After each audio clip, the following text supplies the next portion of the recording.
for beer, no outside events, marketing, advertising, no manager, no committee with golf course expertise, and no passion. Do you know of any other golf course in the country that's run like this? That will change under our plan. We have an incredible marketing plan, many, many things to increase revenue and play at this beautiful golf course. We have programs for youth and seniors and women tournaments and veterans and food shelf benefit events.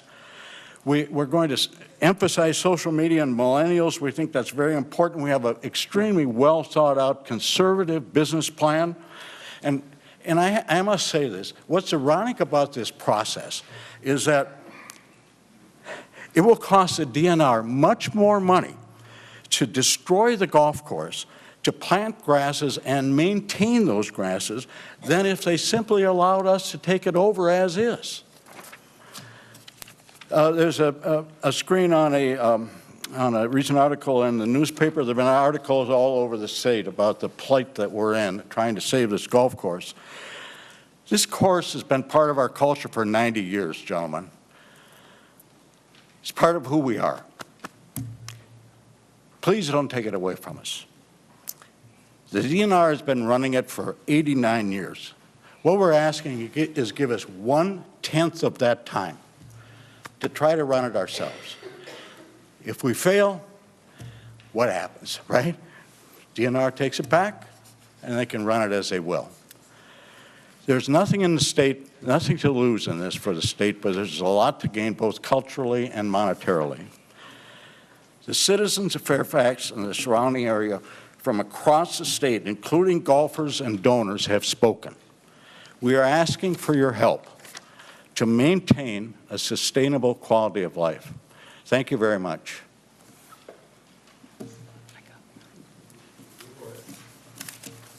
Members, we'll go ahead with the next testifier, then we'll ask questions before you leave the table. If you could stay at the table, that'd be great. Go ahead.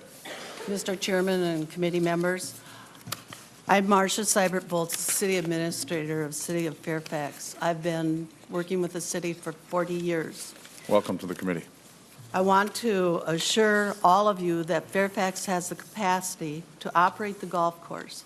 The city operates both an electric utility and a natural gas utility. We know how to operate enterprise funds and be successful. All the city utility enterprise funds are financially sound and well maintained. The city is holding close to $6 million in reserves. I know that might not seem a lot to you, but in a small community of 1,200, we feel that shows stability and sound management.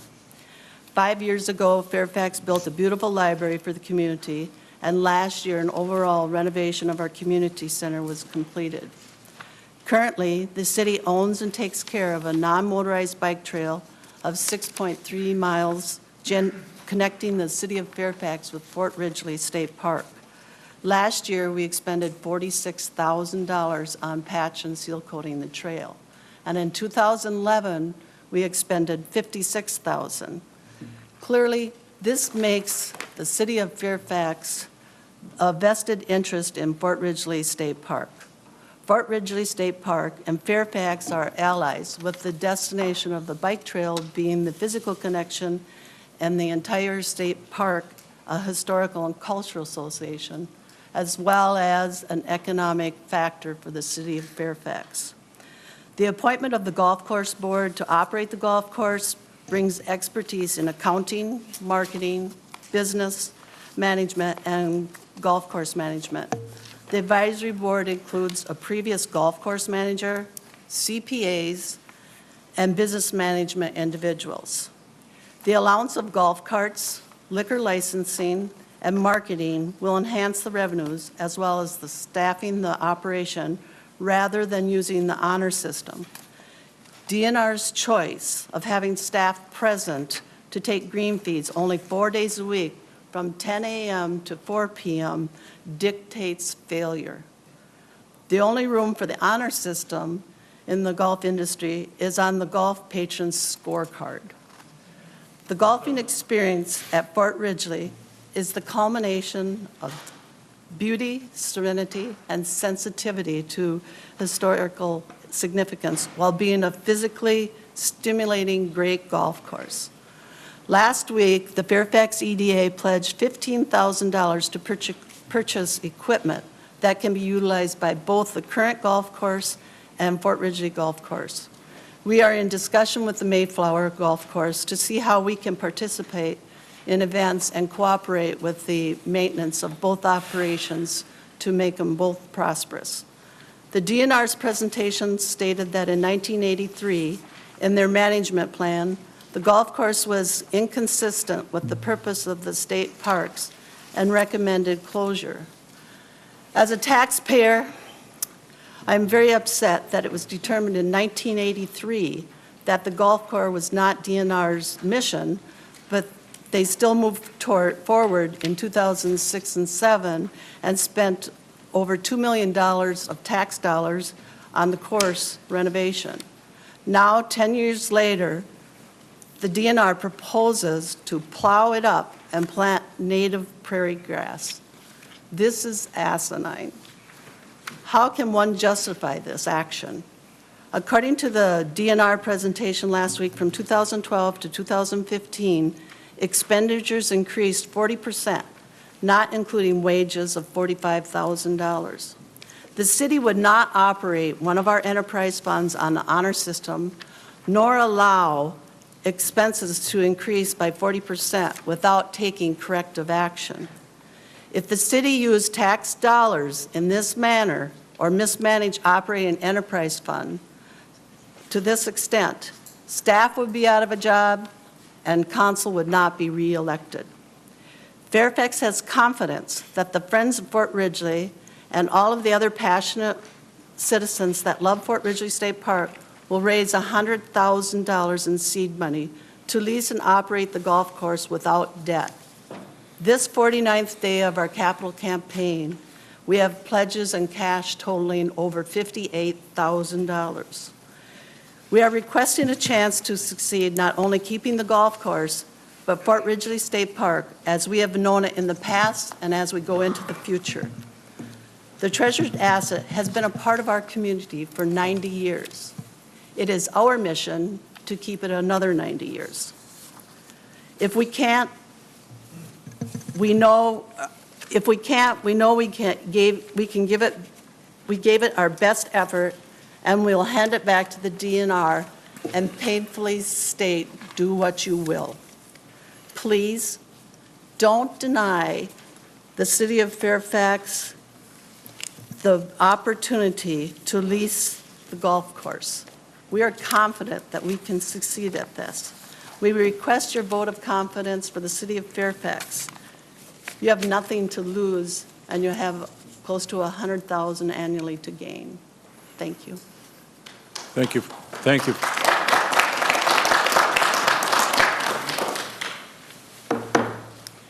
We have to hold the applause down, please. We do have a lot of other business to do, so we certainly appreciate the energy and the excitement. Members, any questions from the testifiers so far? Yep.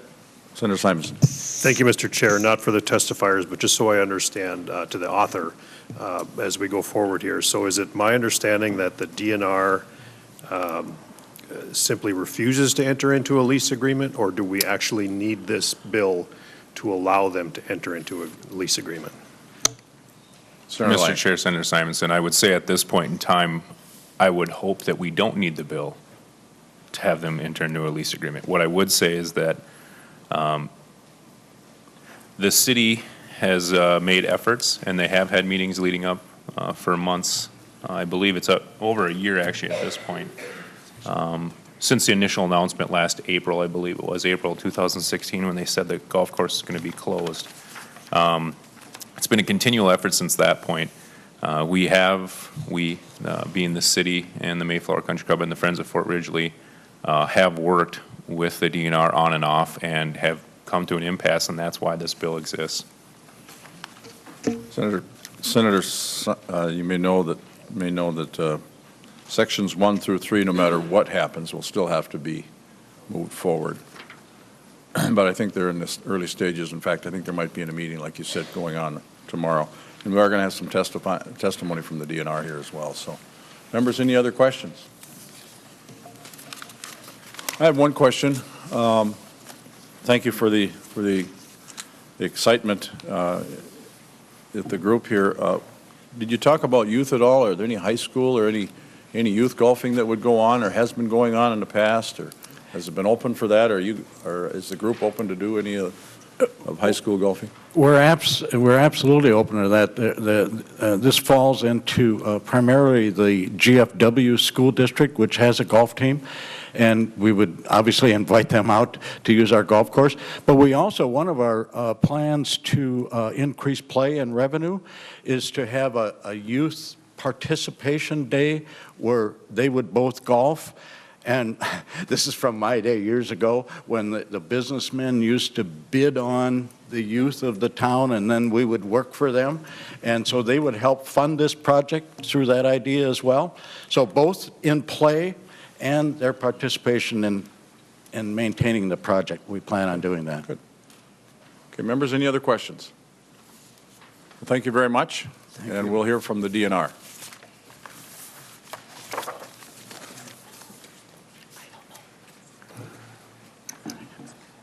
Mr. Leversedge and Bob Meyer, is that correct? Mr. Chairman, yes. Well, Mr. Leversedge is getting his PowerPoint pulled together. I just want to make a few introductory comments. For the record, Bob Meyer, Assistant Commissioner, Department of Natural Resources.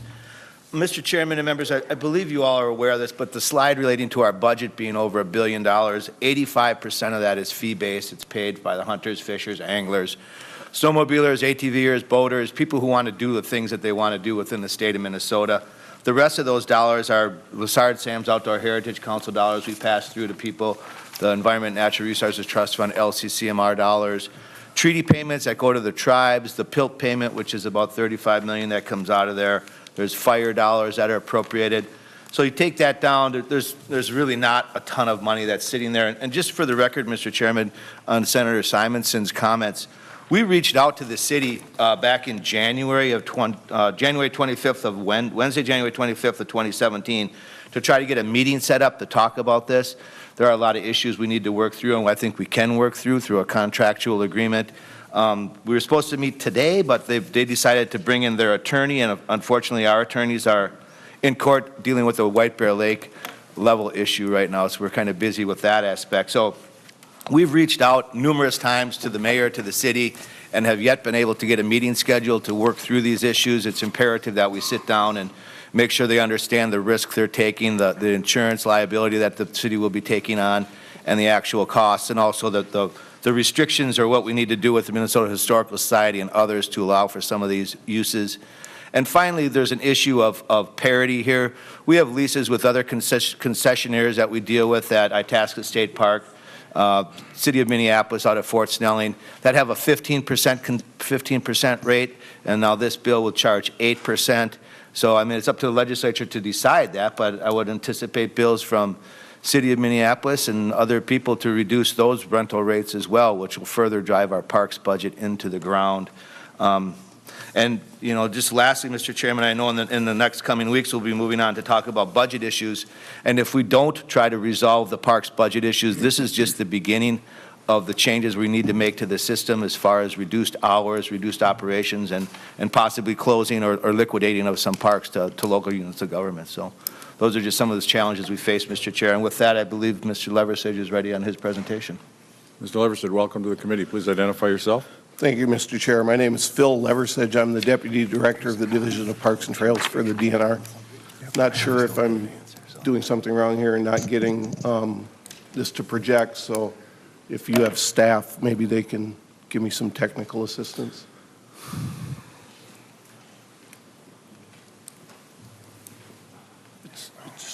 Oh, there we go. Thank you. Thank you, Senator Lang. I forgot that from the last meeting. They're just little technical things. So thanks for the opportunity to visit with you today. I'm here to explain the reasons behind the DNR's recommendations to close the Fort Ridgely Golf Course, talk a little bit about our conversations with the local community, and recommendations from a Citizens Advisory Committee that we put together last year to make recommendations around the future of the park or future use of the park. I'm going to shorten my presentation just a little bit out of respect for the committee, but your handouts do include all of these slides, so there's some statutory language that I'm going to just kind of skip over here. Fort Ridgely is located in Nicollet County near Fairfax. It's a site of two key battles during the U.S.-Dakota War of 1862. It was established in 1911 to protect and preserve that important place in Minnesota's history, including the historic fort site and the surrounding battlefields. The park's an important part of the Minnesota State Park system, and we're here today to say that's what we want to focus on. It has a national battlefield, one of only two national battlefields in Minnesota, the other being at Wood Lake in Yellow Medicine County. The park is also home to two national historic districts, one around the fort and then one around the Civilian Conservation Corps development of the 1930s. So the most important reason that Fort Ridgely exists as a state park is to protect the solemn sacred ground of the battles of the Dakota-U.S. War of 1862.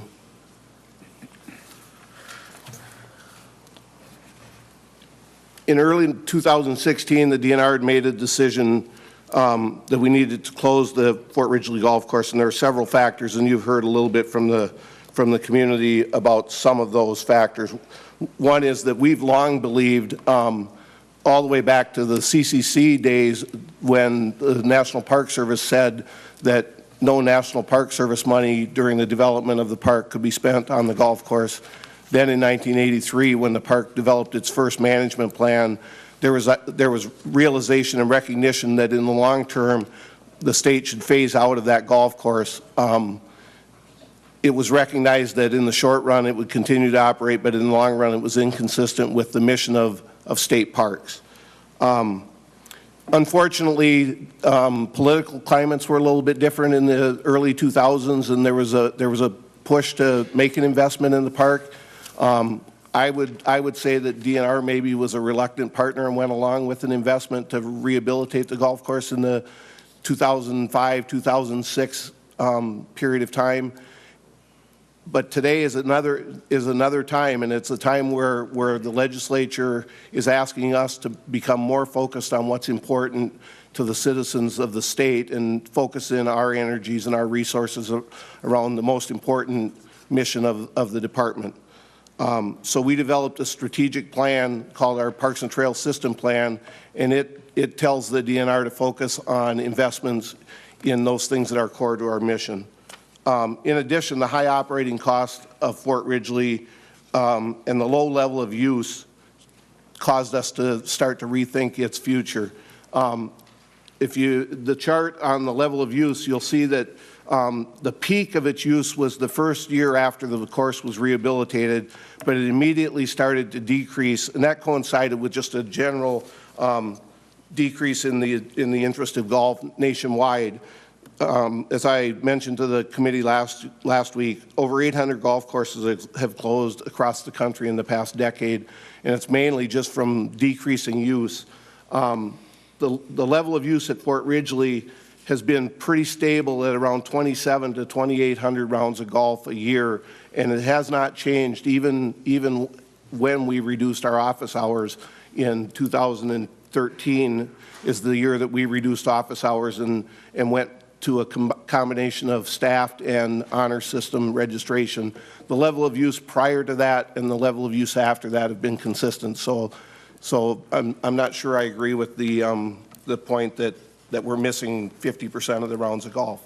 50% more or double the rounds of golf would be above its peak or almost at its peak. Mr. Lever, I got a question. You Sure. said between 2,700 and what? Our use in 2015 was, let me go back one. 2756. 2756. In 2016, and this is partly due to the announcement that we were going to be closing the course, I'm sure, and that it did close on Labor Day instead of late fall, the use dropped off to 2,500 rounds. So I would say that the normal level of use is probably more consistent with 2015. Okay, thanks. Yep.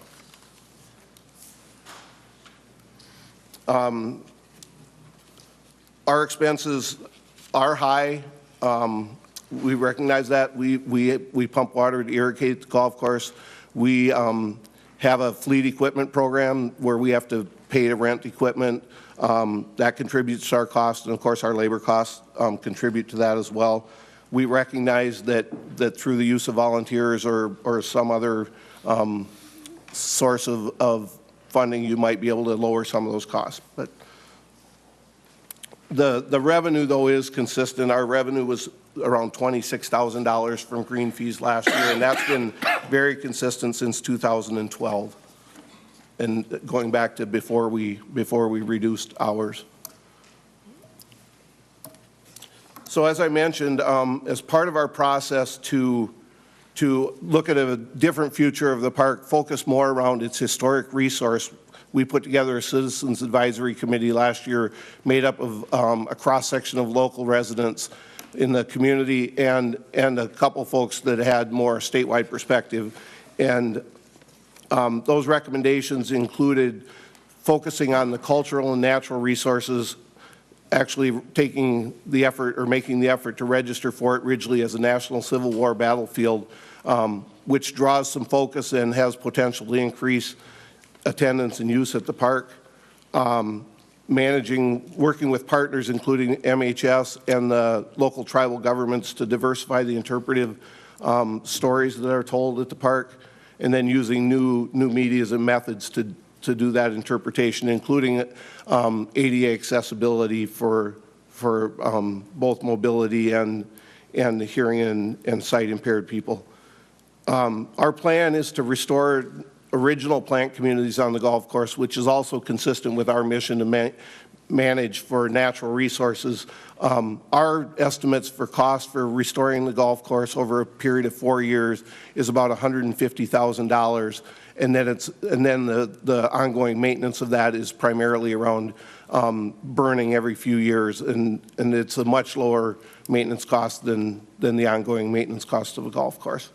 Around recreation management, the number one recommendation from the Citizens Advisory Committee was to focus on the things that make the park known for a recreation facility, and that's to improve the campground shower facilities, improve the equestrian experience. It's a pretty important horseback riding park in southern Minnesota, so there was some talk of expanding horseback riding opportunities and making better connections between the horse camp and the rest of the park, and then generally improving trail connections, including possibly to the Fairfax bike trail that comes down into the north end of the park, and then focusing on more winter recreation.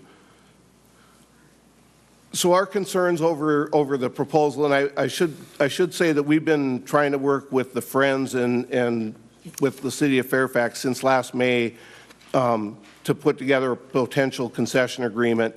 In October, they produced a proposal that we rejected, and we rejected it for a few reasons, and I'll just quickly enumerate those. It projects revenues of $130,000, which is 5 times the revenue that we historically brought in, without a lot of explanation of how to do that, how they plan to do that. It waives the standard concession agreement provision that Deputy Commissioner Meyer mentioned around the standard rates for concession agreements across our state park system are between 13% and 16%. Their original proposal in October was for 0%. Now with the legislation, they are proposing 8%, still of concern to us. Their concession agreement proposal did not account for facility lease fees or proposed fees for the exclusive use of buildings like the chalet. And they didn't account in their concession agreement for lease fees around the golf course irrigation. They proposed sale of alcohol, and probably most importantly, their proposal for golf cart rentals requires considerable review because of the significant archaeological site at the park. I won't say just blanket that it could not be allowed, but it does involve archaeological review under the State Archaeologist Act with coordination with MHS and SHPO to determine, first of all, whether golf carts could be allowed, And then if so, under what kind of conditions and what type of mitigation would be required. So there have been a lot of conversations around the comparison of the Fort Snelling agreement that we have with the Minneapolis Park and Rec Board and the Fort Ridgely agreement. The Minneapolis Park and Rec Board Fort Snelling lease includes a $55,000 annual payment and 16% of gross sales. And here's where there was the indication that the Fort Ridgely proposal was 0 fee and 0 revenue sharing. And as I acknowledge now in the legislation, it does say 8%, but I was referring to the original proposal back from October. And with that, I'm available for questions. Members, any questions? Senator Herr. Mr. Chair, I just want to check, is this just for a 12-month lease?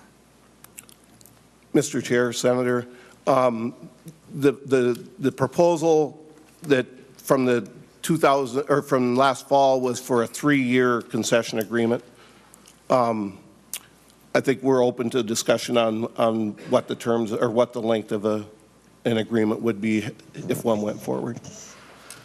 Mr. Chair, the bill does say, we'll see on lines 2.14, 2.15, excuse me, a 12-month lease and renew the lease annually for at least 10 years. So it's basically a 12-month lease renewed annually for 10 years. We would be required to annually renew it for 10 years. Mr. Chair, I'd just like to follow up. How much would be a loss for the DNR if you will allow the gap of 12-month lease? Mr. Chair, Senator, based on the $130,000 estimated income, the 8% revenue would be at about $10,000. If we went with the similar percentage to the Fort Snelling lease, it would be double that, so there'd be about a $10,000 difference there. The lease fees on our direct lease cost on our building facilities and the irrigation lease are about another $5,000 that our cost that the DNR pays that we would want to recover as part of an agreement. And then the proposal to exempt vehicle permits would, based on the estimates of use at the golf course, would be between $1,000 and $4,000 of lost vehicle permit revenue, depending on if you use a 4% of total permit revenue, which is about the amount of use that the golf course gets, 4% of the total park use. Senator Simonson. Thank you, Mr. Chair. Just a question for either testifier. You showed us a slide that kind of went over the last, or a period of 4 years and the revenues collected from operation of the golf course. Can you just give us a brief summary of your marketing plan and how much you invested in marketing the golf course? Mr. Leversage. Mr. Chair, Senator, we do not invest much in marketing. I would say little, if none. It's mostly word of mouth. Follow-up? No? Senator Bach. Thank you, Mr. Chairman. Senator Lang, just kind of reading the language, excuse me if this has been covered, but so the lease is between the city and the DNR. Who's going to run the course? I mean, I've got some experience in my district with, because I don't think the language in the bill doesn't seem like it allows the city to contract with somebody. It seems like the city has to run it. So I'm just wondering what the intent is. If the city, I've got small cities that have got golf courses that they don't work. So they're actually have entered into private management agreements to make them work. I'm just wondering what the thought is. Is the city actually going to run it? And might there be a cheaper way if that's true? Senator Lang. Mr. Chair, Senator Bach, you're correct. The city will not run it. It will be ran through a collaborative agreement, more or less, with the Mayflower Country Club, which we really should have had a map on the wall up here showing you the close proximity to the Mayflower and the way that Fort Ridgely lays out. But there will be an increase in maintenance equipment. There'll be more, you saw the $10,000 that was going to be put towards whatever maintenance equipment it may be. But yeah, the Mayflower crew or that agreement allows them to, and I would suspect that there will be some volunteer hours put in as well. Well, Mr. Chairman, I'm just wondering, because on line 2.3, it says Fairfax allows the city to lease and operate. I'm just wondering if that means the city actually has to operate it, or if we need a couple extra words there. Maybe council can help with that. Mr. Knopf, can you help us out? Mr. Chairman, Senator Bach, the city has broad powers to, once they're given a duty to contract with other entities to operate things for them.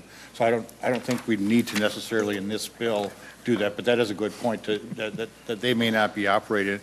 But this is also just part of this is to work out an agreement, so they're not tied necessarily to operate it themselves, I don't think, even without some additional words in there. Fine, Mr. Chairman. I didn't want to put the city on the hook that the only way to run it is for them to operate it themselves, so. Senator Dietzig. Thank you, Mr. Chair. First, could the testifier go back and what was the amount that the Minneapolis Park Board is paying with the agreement with Fort Snelling? So, Mr. Chair, Senator, the next to the last slide shows the lease term for Fort Snelling is 30 years with an annual payment of $55,000 as a base payment and revenue sharing of 16% of their gross sales. Our income from that agreement is about $115,000 a year. Thank you. I have a follow-up. Follow-up. Thank you. And then Senator Lang, do you know if on line 210, the ability to offer liquor for sale, do they already do that at the golf course, or are they going to need an additional license? Senator Lang. Sorry, I'll speak Mr. Chair. louder. Sorry. I'm sorry. It's my outdoor voice. On line 210, the ability to offer liquor for sale, does the current facility already have liquor for sale, or are they going to need to get an additional liquor license there?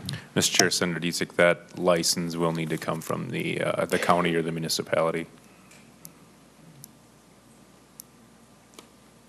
Members, any further questions? Senator Thomasoni. Mr. Chairman, explain to me why it's pertinent to say Fort Snelling does one thing and they're not going to do the same thing here. It seems to me we're way far away from Fort Snelling where this is, and I don't know why it matters if Fort Snelling pays more than they would pay. Mr. Chairman, Senator Thomasoni, it's a matter of consistency. If the legislature determines that 8% is the right rate, I would anticipate Senator Dietzig will probably have a bill saying Fort Snelling should be 8%, right? And then the vendors, other places will have bills that say 8%. So obviously, it's a decision for the legislature to make, but we're trying to make sure that all of our rates are consistent, and that's basically what the rates are in these types of arrangements. So and just finally, Mr. Chairman, one of the big things that's driving us to this decision is we've been spending 54% of our expenses at this park are being generated to provide recreational experience of 4% of the users. So we're spending 54% of our operating budget on the golf course that only 4% of the people who come to visit the park are actually using. So as I mentioned in our previous statements, we've been taking a very close look at our parks and trails operations and are trying to figure out how to reduce those expenditures and live within our means. But you know, the growth in services that we need to continue to provide and the demands that people expect, we want to focus on where those needs are and work with citizens. If we could get into a meeting with the city and the golf course board, I think we could work this out and we wouldn't need to be here. But unfortunately, the reluctance to have that happen to date has brought Senator Lang to the table, I believe. So. Well, as you know, Mr. Myers, you know, we have deadlines and these things have to be heard, and sometimes that does push the issue a little bit. There was testimony earlier about it not going real well, not producing a whole lot of revenue for the state of Minnesota. But then there was a decision to spend quite a bit to renovate it. How did that go about? Mr. Chairman, members, that was a decision the legislature made in a bonding bill to put resources into the golf course. We didn't support it at the time, but we followed the decision of the legislature. Okay. And I do agree with Senator Thomasoni. We're not talking apples to apples here.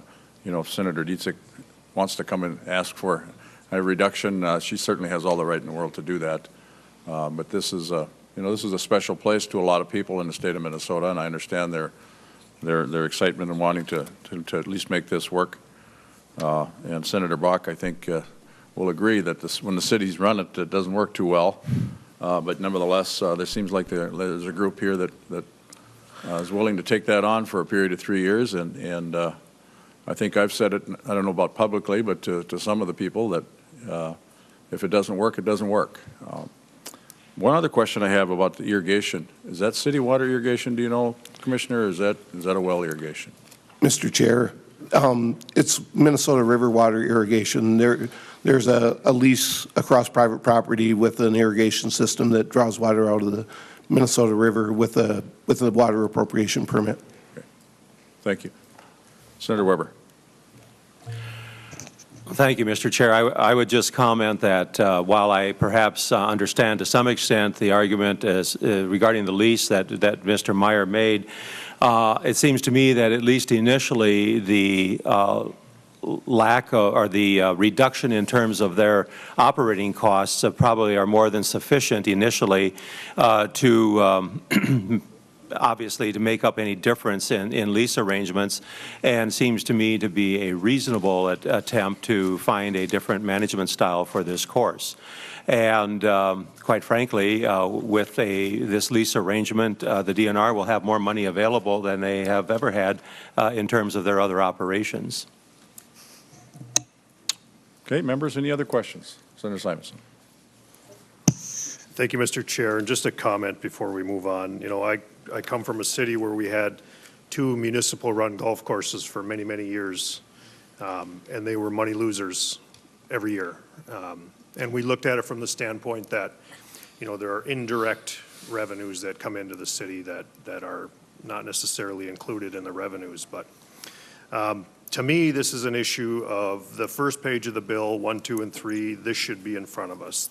Section 4 of the bill, it's frustrating that this has to come here in order for this to get accomplished, but I understand that it is. And I would just say this, you know, there's a reason why government isn't run like a business, and there's a reason why government should not be in the business of marketing and running what should be private businesses.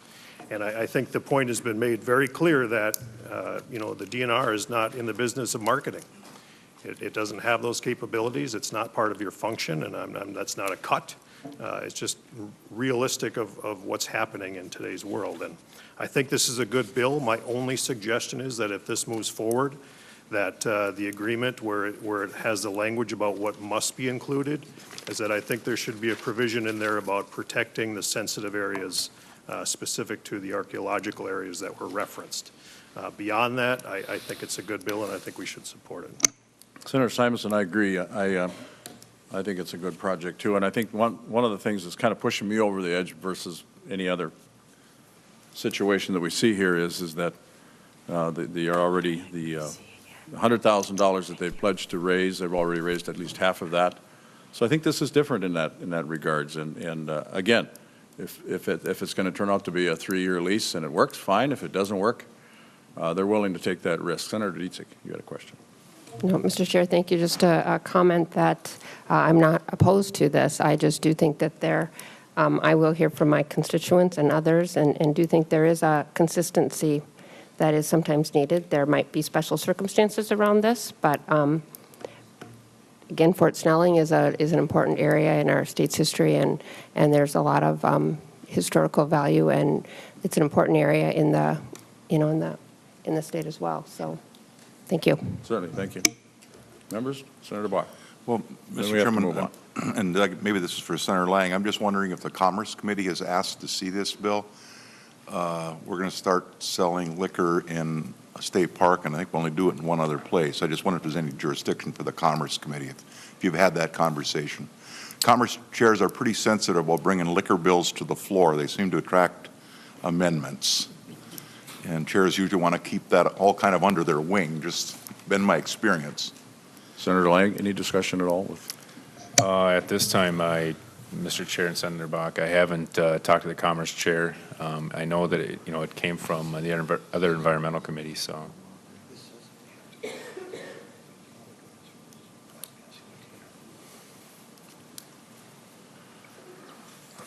Members, I'm going to have Mr. Knopf explain exactly what the bill does say with regards to that.